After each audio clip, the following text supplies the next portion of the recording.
El gobierno ha decidido dar por terminados los convenios entre los ministerios de salud de Cuba y de Ecuador. Con esta decisión, 400 médicos cubanos dejarán de trabajar en el sistema público de salud y serán reemplazados por médicos o personal ecuatoriano.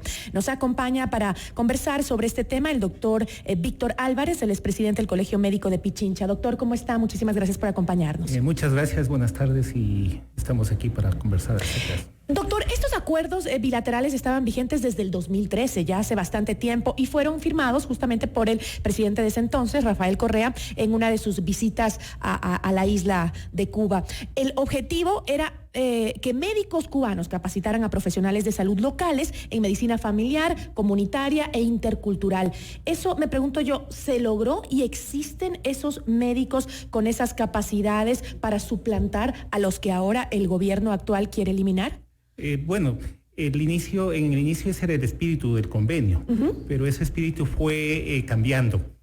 El convenio fue utilizado para ocupar plazas de médicos ecuatorianos y de profesionales de la salud, porque no solamente son médicos, son enfermeras, tecnólogos, bioquímicos, etcétera, para ocupar plazas no solamente en la zona rural, sino también en hospitales de segundo y tercer nivel. Además, este convenio fue utilizado en el 2014 como una manera de presión y amenaza y chantaje contra las acciones que hizo el gremio, la Federación Médica, el Colegio Médico de Pichincha, en contra de la criminalización de la práctica médica por el Código Orgánico de Integral Penal. En ese tiempo el presidente amenazó a traer médicos cubanos para que pero él decía que, yo recuerdo aquellas palabras del presidente Rafael Correa, y él decía que él traía a estos médicos para ponerlos en los lugares donde los médicos ecuatorianos no querían ir. Ese era el inicio, en las zonas rurales. Obviamente nosotros somos conscientes de que una de las fortalezas del sistema de salud cubano es el trabajo con la comunidad, los médicos comunitarios.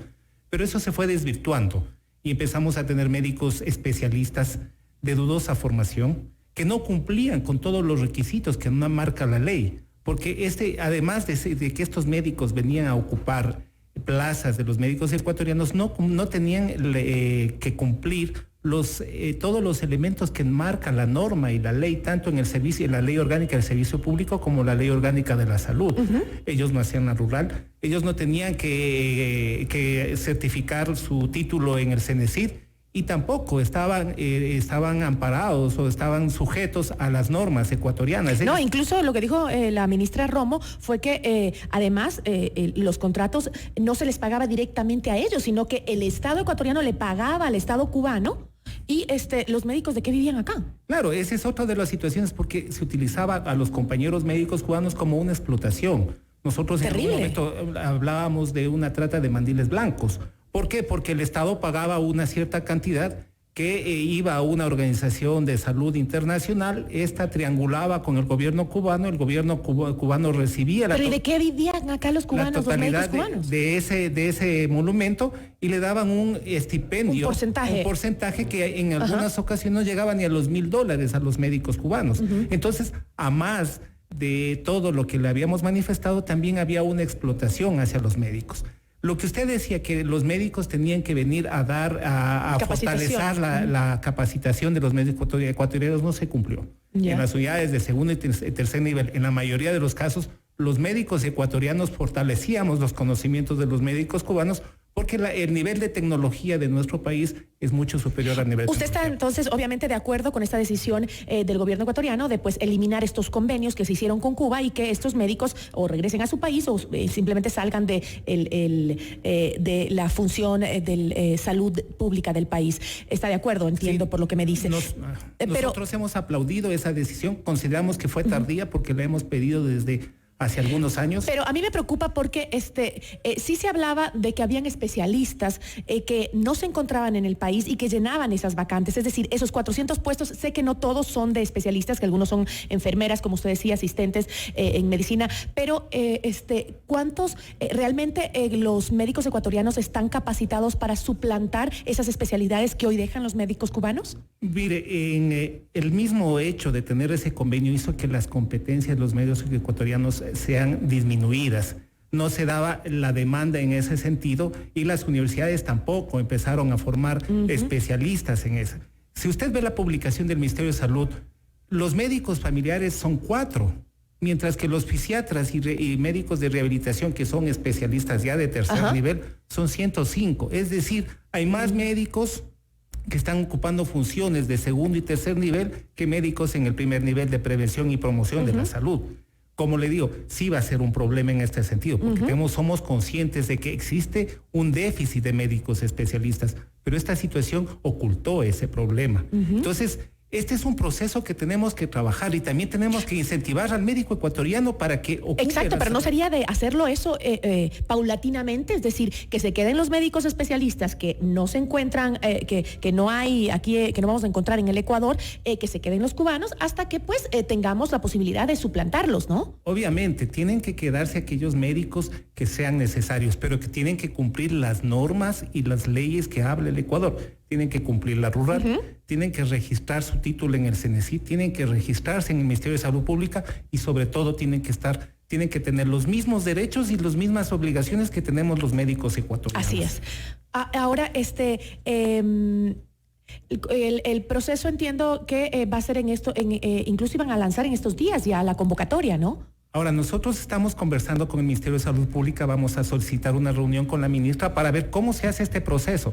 Porque tenemos que incentivar al médico. Usted no puede llamar a un médico ecuatoriano a decirle, venga, mira, queremos que trabajes como fisiatra, pero te vamos a dar un contrato de 1 o 2 años y después no sabemos qué es lo que va a pasar.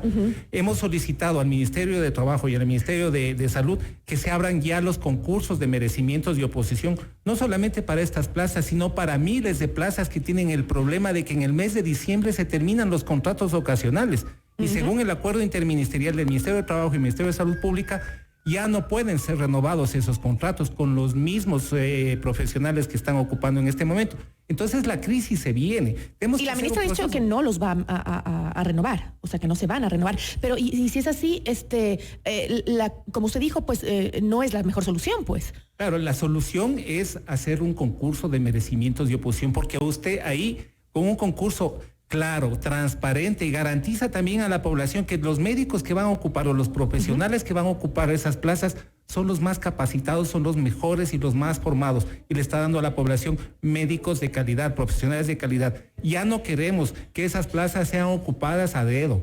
Queremos que exista un proceso en el cual se dé bastante y énfasis en la meritocracia a los médicos. Ahora, estos convenios con Cuba, por los cuales están aquí los médicos cubanos, que se firmó en el 2013, ¿abarcaba otro sector de la medicina? Es decir, ¿solo tenían que venir los médicos o se trataba de algunos otros puntos dentro de esos convenios? Bueno, es un convenio amplio en el que también había favorecía a aquellos estudiantes o profesionales de la salud que querían ir a formarse en Cuba. ¿Qué va a pasar con ellos ahora que se eliminen estos convenios? Obviamente tenemos que trabajar en ese sentido, porque el objetivo no solamente es cubrir una brecha, mejorar la situación, sino qué es lo que pasa con los médicos que ya no van a irse a formar en la República Cubana, qué es lo que va a pasar con ellos, dónde podemos tener alternativas. Entonces la solución no solamente es suspender o romper este convenio, sino dar medidas alternativas en las que tiene que trabajar la autoridad sanitaria, el gremio, las sociedades científicas y las universidades para hacer un proceso. Seguimos en el déficit de médicos especialistas. Este año lo más seguro es que no se abran los posgrados en la Universidad Central porque no hay presupuesto para las becas. Entonces vamos a tener, en lugar de avanzar, vamos a tener un retroceso en ese sentido y la población va a seguir teniendo problemas. ¿Y cuál es la solución nuevamente? Importar médicos, importar cerebros. Pero ¿por qué no podemos hacer un trabajo a largo plazo? Es el momento de trabajar en ese sentido. No son medidas parches ni medidas mediáticas. Tenemos que hacer medidas consensuadas y con un proceso hacia el futuro. Listo. Muchísimas gracias al doctor Víctor Álvarez, presidente del Colegio Médico de Pichincha. Muchísimas gracias. Esto es Notimundo a la Carta, siempre bien informado.